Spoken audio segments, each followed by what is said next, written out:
Hi, welcome to a unique podcast by Awakenanda. Episode 5 Manu and the Evolution of Mankind. Manu is the Sanskrit name given to the archetypal man. The Puranas refer to him as a progenitor of humans. The words Manushya and Manava mean of Manu or children of Manu, which clearly means that we are all descendants of Manu. The Shiva Purana says that Manu is the embodiment of Dharma. So, is he Adam that the Bible speaks of? The answer is so phenomenal, it will blow your mind. The Bhagat Purana speaks of 14 Manus who will rule the earth over multiple cycles of time within the kalpa or a day of Brahma. The time span elapsing between each Manu is called Manvantra or the antar or time gap between Manus.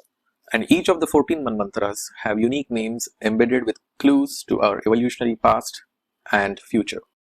Currently, we live in the 7th Manvantra called Vivasvata Manvantra.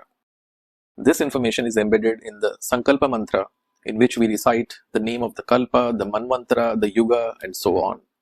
The first Manu was Swayambhu, meaning self-born or self-manifested. This nomenclature establishes that Manu was not God-created but evolved on earth.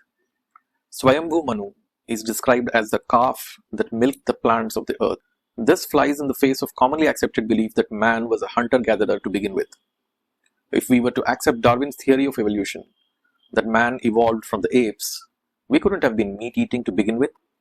The second Manu was Swarochisha, meaning self-shining, who had the ability to identify and collect food grains, medicinal herbs, etc. The third Manu was Uttama, meaning superior.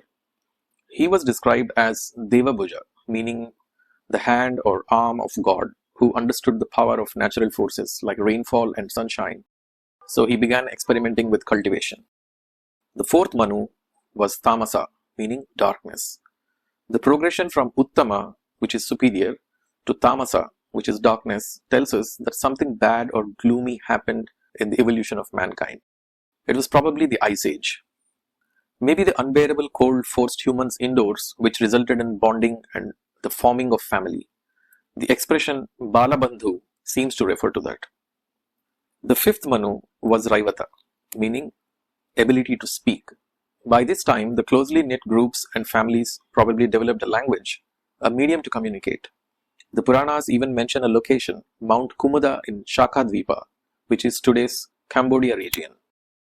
The sixth Manu was Chakshusa, meaning vision. This refers to the development of intellect in humans. Man began observing the celestial sphere, which was called Bhavya, and conceptualized the zodiac belt. Dhruva Nakshatra, or the pole star, was identified. The idea of creation was envisioned. Cyclical year was identified. Rituals were established. The expressions Bhur Bhuva Swaha, which is earth, atmosphere, heaven, that are part of Gayatri Mantra now, were formed in this Manvantra. The seventh and current Manu is Vivasvata, meaning son of Vivasvan, or the son of the radiant one, or the son of the sun. In our current discourse, he is the Manu that everyone refers to. He is the one who was forewarned of an impending deluge by Vishnu in the form of a fish, Matsyavatara. Puranas suggest that he and his family, along with the Saptarshis, survived the cataclysm and went on to repopulate the earth, a character echoed by many religions as Noah, Zivsudra, Utnapishtim, Atrahasis, and so on. The names change, but the story remains the same across the world. As you can understand, the human species undergoes gradual evolution over millions of years, punctuated by cataclysms and spurts of development. Think of each successive Manvantra as the next level of a video game, where the human race is the main character, gaining powers and cheating annihilation along the way. Think of Manu as the genetic haplogroup that made it to the next level. If you liked what you just heard, please hit the follow button. I am Awakenanda, just another average Bharatiya who finally woke up.